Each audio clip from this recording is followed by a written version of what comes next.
ഇപ്പൊ അടുത്ത് കണ്ട ഒരു ഹോട്ടലില് അവിടെ പോയിട്ട് അമ്മയുടെ അടുത്ത് ഇങ്ങനെ ഭക്ഷണം എന്റെ കയ്യിൽ പൈസ ഒന്നും ഇല്ല. അല്ലെ നമുക്ക് തന്നാലേ നമ്മൾ സഹായിക്കുള്ളൂ. കാരണം നമ്മൾ നല്ല മനസ്സാണെങ്കിൽ മാത്രമാണ്. ചിലപ്പം അവരത്രയും കഷ്ടപ്പെട്ട് നിൽക്കണായിരിക്കും. അപ്പൊ നമുക്ക് ഒരു 10 രൂപ അല്ലെങ്കിൽ എന്തെങ്കിലും വെള്ളം ചോദിച്ചാൽ തന്നില്ലെങ്കിൽ ആ ഒരു എന്താ പറയാ തരുമ്പോ നല്ല മനസ്സല്ലേ. അപ്പൊ നമുക്ക് പറ്റുന്ന ഒരു ചെറിയ ഹെൽപ്പ് അത്രേ ഉള്ളൂ. അങ്ങനെ കൂടുതലും ചെയ്യണത് അപ്പൊ കാണാറുണ്ടല്ലോ. ഇനി വരൂല, എന്നെ അറിയാമല്ലോ, അതുകൊണ്ട് വരൂല. വഴക്ക് പറയണ അമ്മ. ഇന്ന് കിട്ടിയതേ ഉള്ളൂ, എനിക്ക് നല്ല വഴക്ക് കിട്ടിയതേ ഉള്ളൂ. മോനെ ഇടയ്ക്കൊക്കെ ഇരണ്ട് കൊടുത്തില്ലെങ്കിലേ ഇതുകൾ രണ്ട് വഷളായി പോവും. ഒരു കൺട്രോളിൽ വെച്ചിട്ടുണ്ട്. എന്നെ ഒരു ഭയം വേണ്ടേ? ഭയം വേണം. ഇല്ലെങ്കിൽ ഞാൻ ഒടുക്ക എവരെ ഭയക്കേണ്ടി വരും. പേടിപ്പിച്ച് നിർത്തിക്കണല്ലേ.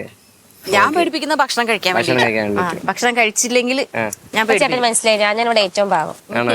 പാവം ഞാനാ.